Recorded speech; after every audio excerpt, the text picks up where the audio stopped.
All right, Sam, I just got back from the dentist. I was gonna So say, no let's see matter those pearly whites. no Looking matter good. what happens here, good, bad, or otherwise for our show, it's going to be the best part of my day so far. Okay, good. I Yeah, I don't can have a imagine. fear of the dentist. It's just a little unnerving early in the day. Yeah, I don't know that. I mean, you're going to a place where does yours have an aquarium? Your No, dentist not does. since I Every was dentist well, of course, I don't go that no, often, but they all have an aquarium, and no, I wonder why that is. Just to but calm it's you down soothing. before they start stabbing you in the gums with I medical think so. tools. I think so. Well, your All teeth that look said, great, bud. thank you, thank you. Thankful to have healthy chiclets, and that's now I don't have to do it again for 6 months, which There is you great. go. Welcome into Dead Red Cincinnati. Brian Giesenslaw, former Red, Sam LeCure. And Sam, last night, we're doing the postgame show. Yeah.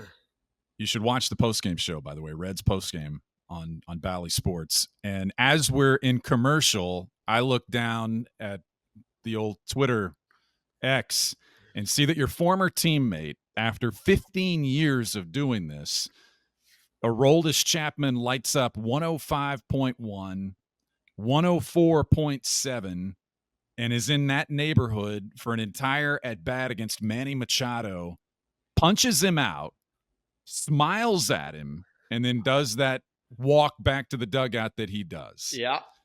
Blows me away that he's still doing that at this point in his career. And you played with him. I covered him when he first got to Cincinnati. I just got to thinking there has to be a great story for the first time you saw him, the first time you went, wow, the first time that Chappie walked into the bullpen and did something that no one had seen. Is there a good tale there about Aroldis Chapman, the Cuban Missile? The Cuban Missile. So the first thing that kind of stands out. So we started when he came over. We started in AAA together. I'll try to keep this fairly short. He and I were pretty much on the same team from when he got to professional baseball in America until I was gone or he was traded or whatever the case may be.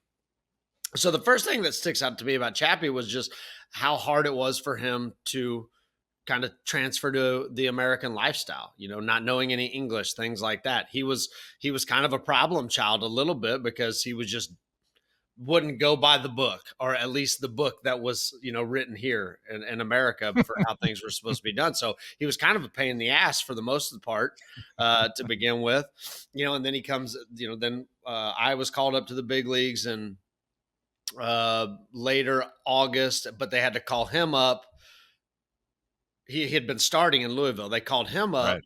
and he had to be up before September 1st to be eligible for the playoff roster.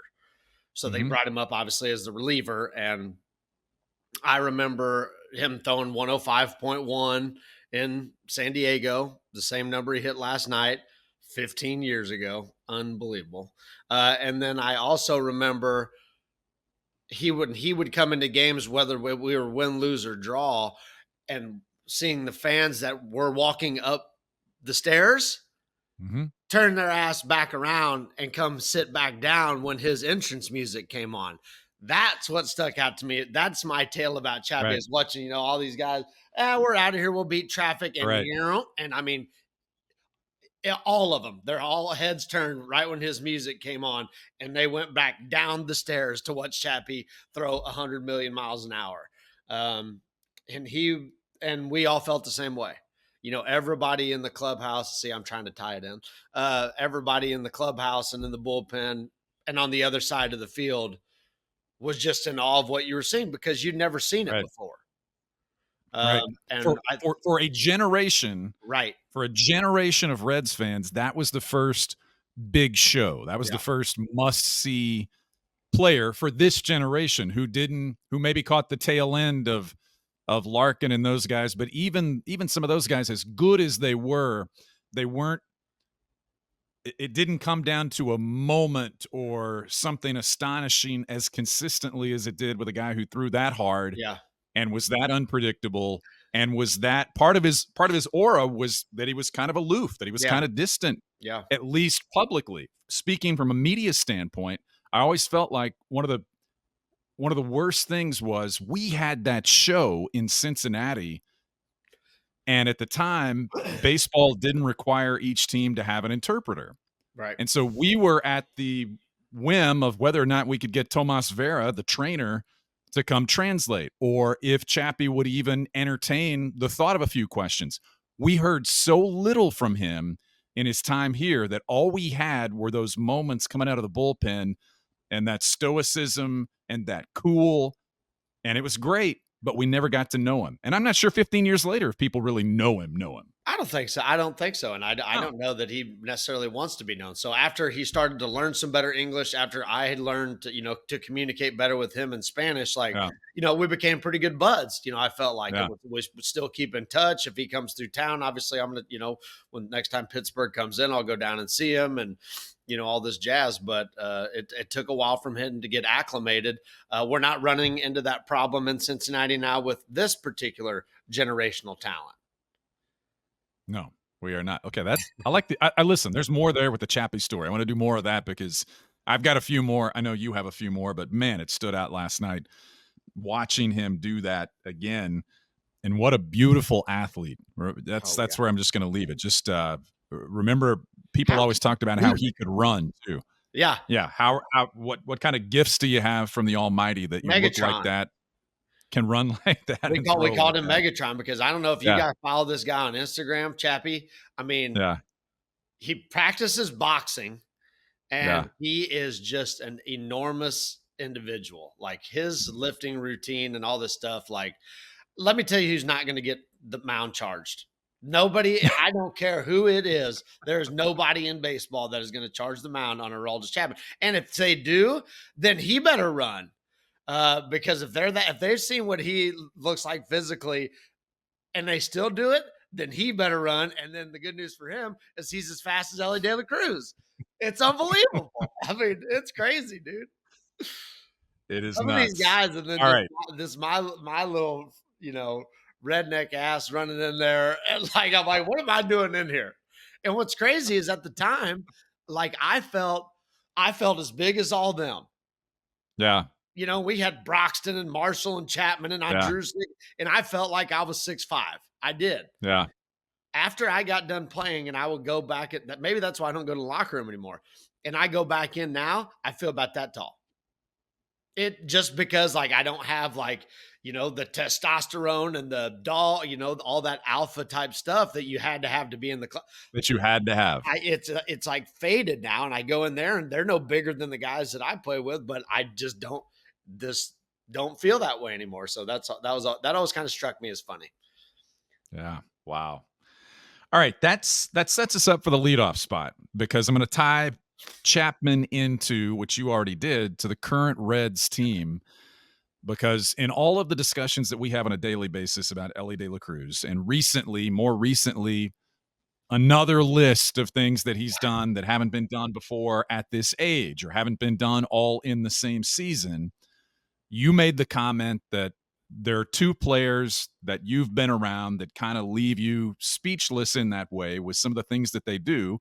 And it was your former teammate, Aroldis Chapman, and now Elly De La Cruz. Can you tie those two together and give us some context just on the freaks and the uniqueness of their talents and their games? Yeah, I mean, I think I think this should be fairly simple to explain, but maybe not understand. I mean, you saw Aroldis Chapman and you knew that you'd never seen anything like that before.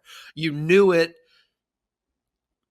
and you didn't really have to have all these, stat lines of in history, nobody's ever done this, this, this, this, this.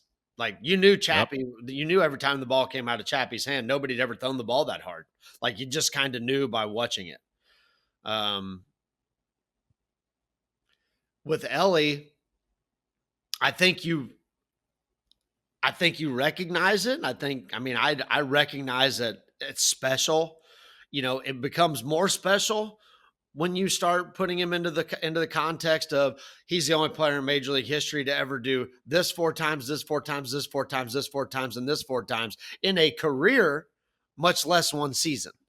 Like so, I think and I would think that you feel this way too. You recognize that it's different. You feel like it's something that you've never seen, but you need some of the context to confirm it, I guess.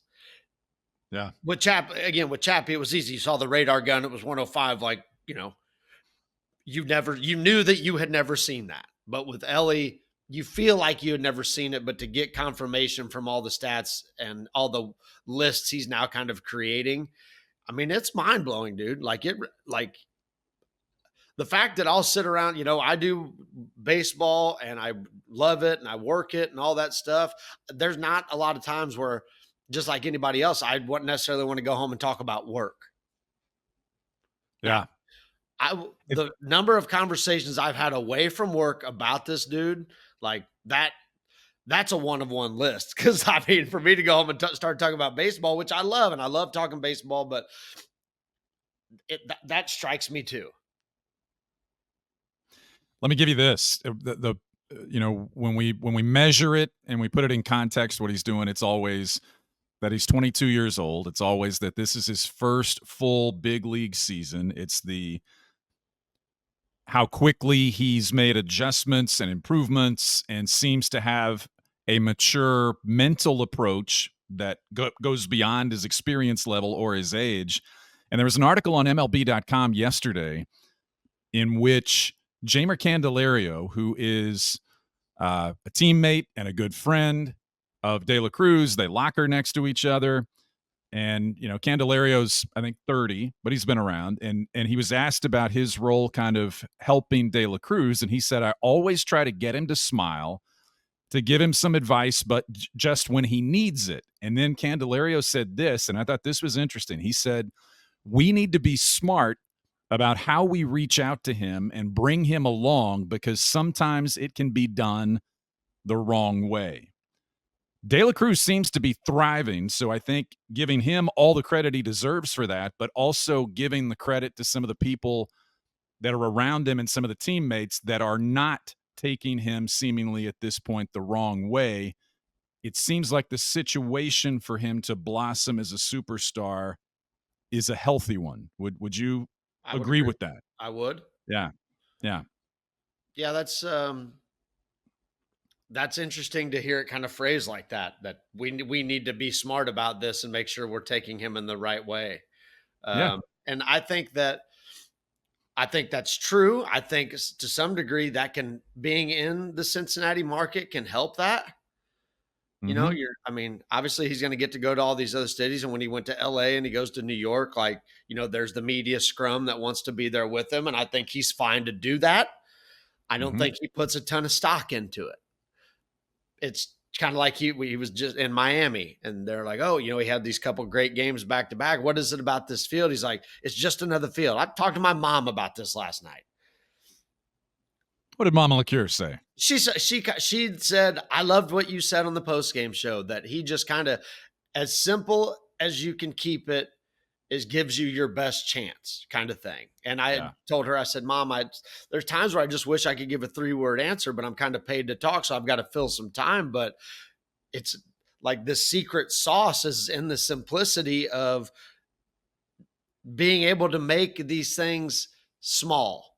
The Mhm. the uncontrollables, like Ellie, because of your play on the field, you're getting the attention. I remember I was watching that Last Dance thing with Michael Jordan. He's like, my game did the talking for me. He's like, I wouldn't have been getting Nike shoe deals and all this stuff if I was averaging 2.7 points. What I had to, my game was everything.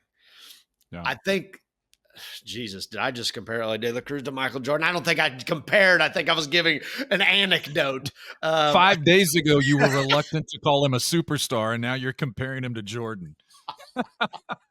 He had 2 good games, though. See what I mean? Like, I mean, it can get you overexcited. And I think Ellie recognizes that. And then we talk about some of the other stuff aside from just the physical ability. I think there's a recognition by him of one that he hasn't. I think he thinks he's going to be a superstar. That's why he learned English.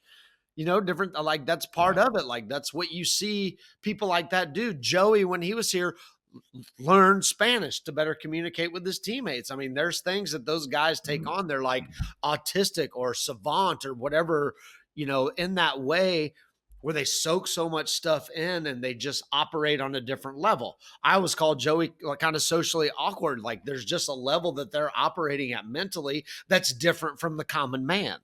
And in a big league clubhouse, he's operating at a different level from a common baseball player who they're Yeah. elite in their own right, right? Right. So there's Right. just this other tier, and he's on it. He recognizes it. So I don't think he's going to put too much stock into year 2 of his career when he feels like there's 13 more good ones coming or something, something Yeah. along those lines. Yeah. No.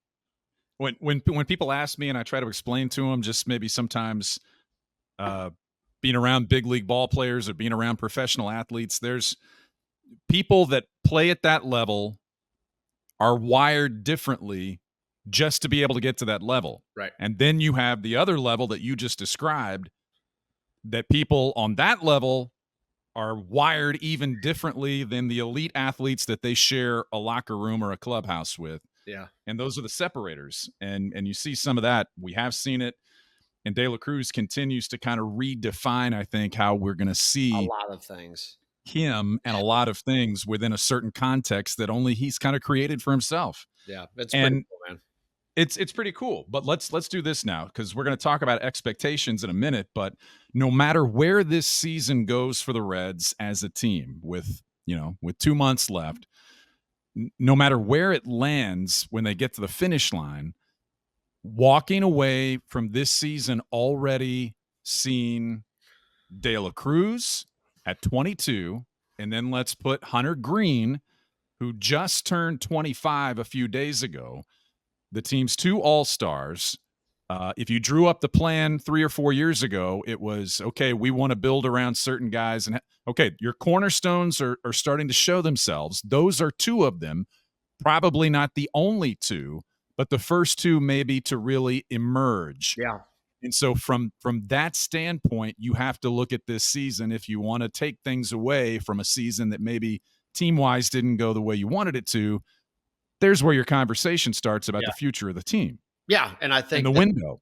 And that's what was kind of expected. And it took a while. We didn't see it with Hunter. And, I try to continue to remind myself that, I always said the phrase, and he's probably past me now, but I said I probably threw more innings in the minor league, just in the minor leagues, not high school, not college, not pro, just in the minor leagues. And those guys, then most of these guys have thrown their whole life. So trying to remind myself of that. And now Hunter, you knew the ability was there. And honestly, I was thinking about this last night. There's not one thing I can pinpoint on him that has made this big difference. Maybe it's a confidence in it. Maybe it is the third pitch. I don't think so. But he has, right now, he's mastered his craft, right? I mean, there's going to be a regression of a step back to where you lose it for a little bit. And that just is, if he doesn't lose it, he's going to the Hall of Fame, because what he's doing right now is ridiculous. But it's, again, back to simplicity. It's throwing strike 1 with multiple pitches, being able to expand the zone when you want to. Just throwing a pitch up there that becomes uncompetitive, that does you no good. Throwing the pitch down and out of the strike zone when you want to, 1, it says, I've got the command to do that today. And 2, it allows you just to manipulate the strike zone in different ways. I'm out of the strike zone. I'm into the strike zone. I'm in the strike zone. I'm out of the strike zone. And I think he's just kind of, again, simplified it as much as possible to let his physical abilities, which are obviously, huge, to go out there and do the work for him. Yeah, I think in what you just described, I think a lot of it is something we can't measure, and that's mental, it's confidence, it's whatever. It's those things that you don't know when a guy's going to hit it. You don't know when they realize it. You don't even know if they recognize what's happening, but something happens.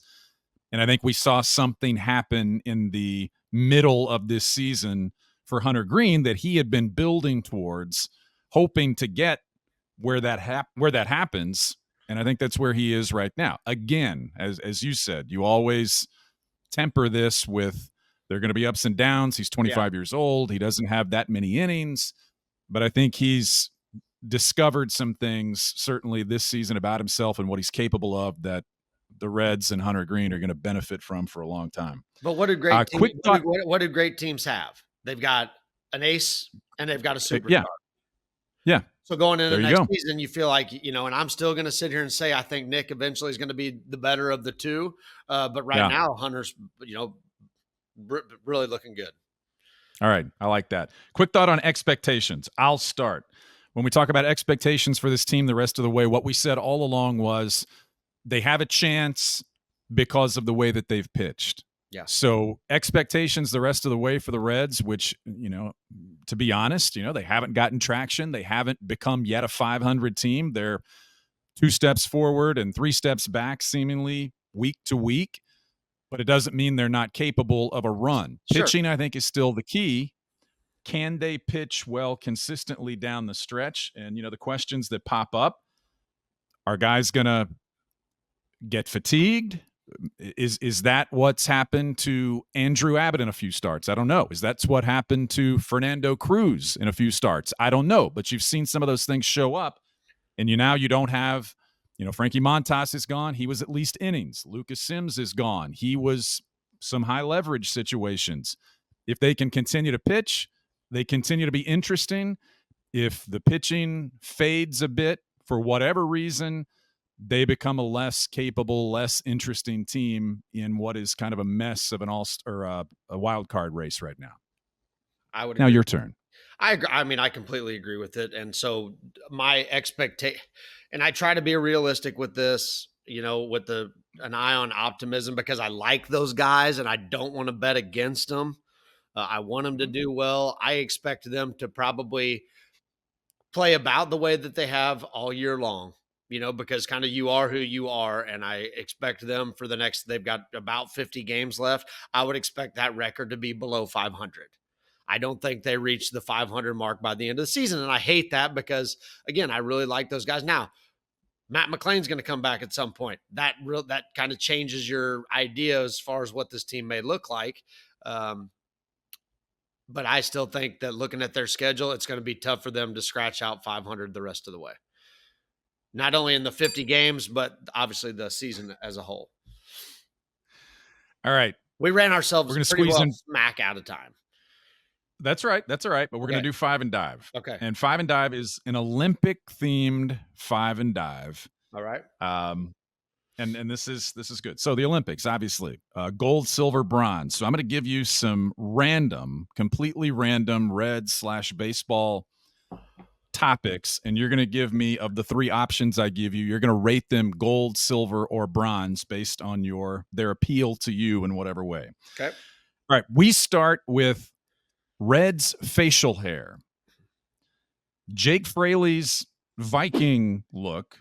Spencer Steer's mustache, or Jonathan India's kind of snidely whiplash thing that he's got going with the rolled ends on his. Gold, silver, bronze. You know that I like the mustache, but I'm gonna go in the reverse that you said it. I'm gonna go India gold, Okay. Steer silver, and Fraley bronze. There you go. It's number 1. Number 2, baseball movies. Field of Dreams, Bull Durham, Major League. Gold, silver, bronze. I got to go with, I'm going to go again, and I think the reverse order. I'm going to go Major League. I'm going to go by crudeness. Major League. Major League. Major League is gold? Yeah, I couldn't have predicted that from you. That's gold. And then Bull Durham, and then Field of Dreams. Durham. I'm going That's what I would have. I'm going that direction. I mean, Major League is just singular, and Charlie Sheen's a huge Reds fan. Yes, he is. And we both have All right, number 3. You're watching a game. John Sadak calls. It's a cycle. That ball had a family. Or the little Miami Valley gaming dance routine thing that he does. Well, that's gold, silver, bronze. If he even is it even worthy of a bronze though? No, that's pewter. We're gonna go because of just it was awesome, and in the moment that ball had a family. Then we're gonna go with it's a cycle, and I would put that as gold just because of our little inner love for that. But then I'm going to go with the little dancing thing we'll go with copper. copper, something less valuable. Uh, that ball had a family is gold medal. It's Olympic record. It's world record. As far if I were to set that apart, Yeah. I loved that call, and that one will always be number one for me. All right, number four, walk up music for Reds players. You have Tyler Stevenson's "Afternoon Delight" from Anchorman. Boo! You have Fernando Cruz with The Lion King, or I'm going to give you this option of your former teammate Joey Votto, "Paint It Black." Oh, I mean, I love that was of all the songs that Joey came out to. Ah, I liked Jolene a lot too, but Paint It I Black, did like too. it felt like Joey. It felt like every time I heard that song, he was going to hit an opposite fielder. Like Yeah, I was sure yeah, that he was going at that rate at that time. yeah. I loved that for him. That's my gold. My silver is Tyler Stevenson, "Afternoon Delight." Ron, are you paying attention? No. And then whatever that other one is, the Lion King. Lion King for Fernando Cruz. All right, number five. We'll wrap it up with this. Just classic kind of baseball looks on the field. A guy like TJ Friedel, who's rocking stirrups right now. Love it. Uh, Someone like Kyle Farmer with the pine tar covered helmet. I kind of dig that too. I've always liked that. Or Dusty and his wristbands in the dugout. Gold, Uh, silver, bronze. for me, I'm gonna go probably in that order. I'm gonna go TJ with just like your kind of standard ball player Yeah. look. Kyle Farmer's in that same breath, you know. So Mhm. those are going to be definitely gold and silver. Dusty, while I love that, I mean I love Dusty. The armbands with a picture of yourself on it. That's going to be your bronze winner right there. I mean, look, You're gonna have to take this up with Dusty when we have him on. I'm gonna ah, have to bring it up, and I'm just gonna say of all the things, that Sam ever Dusty, said in a negative light about you is having Sam's your own not picture digging of the your on your the wristbands. I love him. I can at least All handle right. that versus some of the players who were on the field. Brandon Phillips, hello. I mean, you're wearing pictures of Yeah, yourself on the field. God love you. I mean, he had swag, but that's a little much he for had me. some serious That's swag. me, though, as I Yeah. wear a tuxedo t-shirt. Brandon Phillips named his gloves. There's another story there. Yeah. All the gloves in his locker had a name, and he Yeah. talked to them. Yeah, I like that. Well, they All right, listen. we're out of time, so we want to finish up with one thought about what we would like this show to be or where we would like it to go. And just quickly, we would like to say Twitter, YouTube, comments, Instagram, whatever it is, anyone listening or Hit us watching up. right now, hit us up. What do you Give want us to some hear ideas. from us?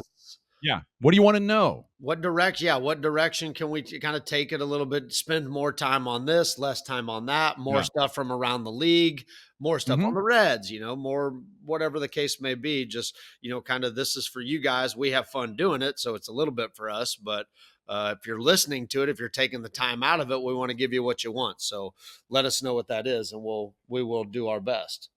All right, and we're going to classify that as the stretch, Yeah. just to meet our sponsorship requirements for the stretch. Sponsorships. And We're there's, working, then there's and we're, that too. and we're working on that too. So sponsorships, You're listening. holler. Hit us up on that as well. Perfect. Thanks for being with us this week, Sam. The shirt story We'll have comes to another wait. time. We'll have to wait for Yeah. another day. You're gonna have to do it another day because that's all the time we got this week. We already went over. Yep. Go to wherever you listen to your podcast, Apple, Spotify, YouTube. This thing gets put up on YouTube. So go watch it. I think it's funner to watch. Make comments, give us your feedback, subscribe, download, yada, yada, yada. And we'll see you next week.